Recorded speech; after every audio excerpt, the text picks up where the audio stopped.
Bismillahirrahmanirrahim. Assalamualaikum warahmatullahi wabarakatuh. My name is Muhammad Sufyan Bestono. My student ID is 2025149383. I am from group N3802402B. So for today, I will be presenting a subtopic that I chose. This is pollination and fertilization. This process explains how flowering plants reproduce, form seeds, and eventually develop fruits. Understanding this mechanism is essential in agriculture, horticulture, and plant breeding because successful pollination directly affects crop yields and quality. So, what is pollination? Pollination is defined as the transfer of pollen grains from the anther, which is the male reproductive part of the flower, to the stigma, which is the female reproductive part. This transfer must occur between flowers of the same species to ensure successful fertilization. The pollination is extremely important because it is the first step in the reproductive process. Without pollination, plants cannot produce seeds and fruit. Pollen grains are made in the anther and they contain the plant's main cell.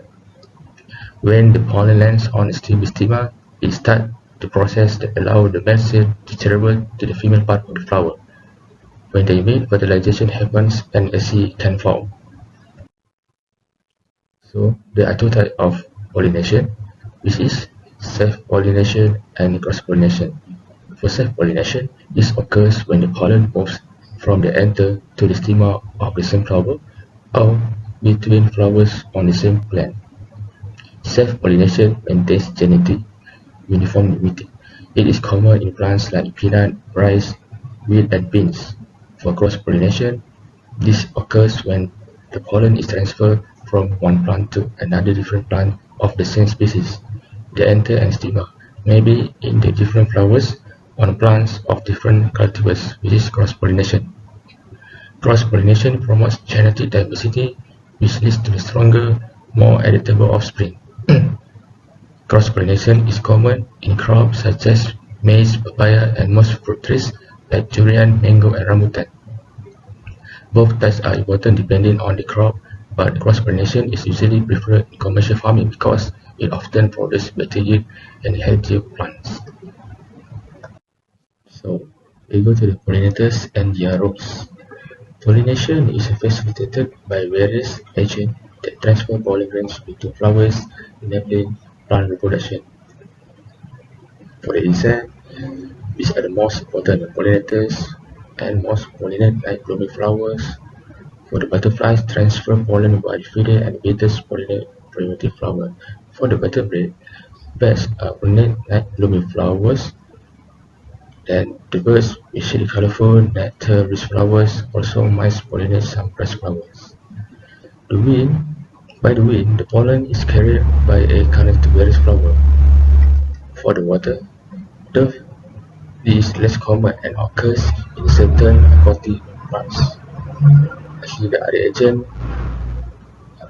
likely snails and slug, or the birds and bats. Then, for the flower adaptation for pollination, the flowers have evolved various adaptations to attract pollinators and ensure their successful reproduction. So, for the bright colors, bees cannot see red flower often with blues and yellows. Also, white flowers for night pollinators like moth. Sweet scent can attract moth and butterflies. The production of the fragrant compounds increase pollinator attraction. Some flowers release scent only at night to attract nocturnal pollinators.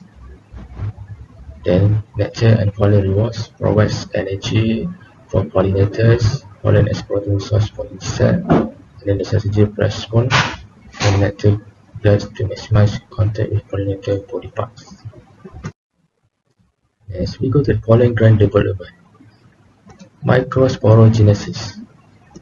Next, I will explain how the male gametes or sperm cells are formed. This process is called microsporogenesis and it takes place inside the anther. Inside the anther, there are structures called microspore modescent, which are diploid cells. These cells undergo meiosis, a tie or cell division that reduces the chromosome number by half. As a result, they produce 4 haploid microspores. Each microspore then undergo development and differentiation. Each microspore matches into a pollen grain. Also, a mature pollen grain has two important cells, which is vegetative cell.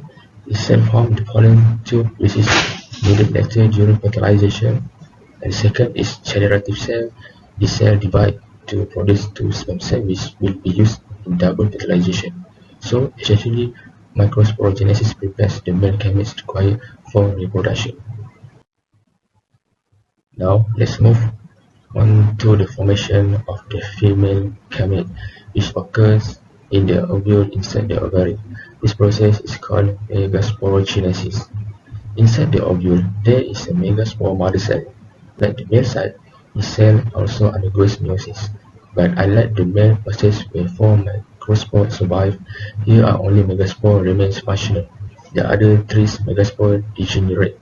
This single megaspore then undergoes several rounds of mitotic division to form the embryo cell, also known as the female gametophyte. The embryo cell typically contains one egg cell, two polar nuclei, synergy, and antibody cell, which help in fertilization and nutrition. The egg cell is the one that will fuse with the sperm to form the embryo. The polar nuclei will fuse with another sperm to form the endosperm. So the embryo cell prepares all the female structures needed for fertilization. Now let's move to the double fertilization. Double fertilization is a unique process found only in flowering plants. Here's how it happens. First, the pollen grain lands on the stigma and grows a pollen tube which travels down the style and enters the ovule. Second, the generative cell divides to produce two sperm cells. Third, the sperm one fertilizes the egg cell forming a zygote which develops into the embryo. Fourth, sperm two fuses with the two polar nuclei forming endosperm which is triplode. 3. The endosperm provides the nutrients for the developing embryo. After fertilization, the integuments of the ovule become the seed coat. The ovule also becomes the seed, and the ovary wall thickens and becomes the pericarp, forming the fruit. Last but not least, to complete the topic, let's look at the plant life cycle. Flowering plants have an alternation of generation, meaning they alternate between two stages. The first one is the sporophyte generation, which is the dominant visible plant. The second is the gametophyte generation, which is very small and lives inside the flowers. The sporophyte produce flowers. Flowers produce gametes through microsporogenesis and megasporogenesis. After the fertilization, seeds form. Once the seeds germinate, they grow into new sporophyte plants. This cycle repeats continuously. So, this is all from me. Thank you and Assalamualaikum warahmatullahi wabarakatuh.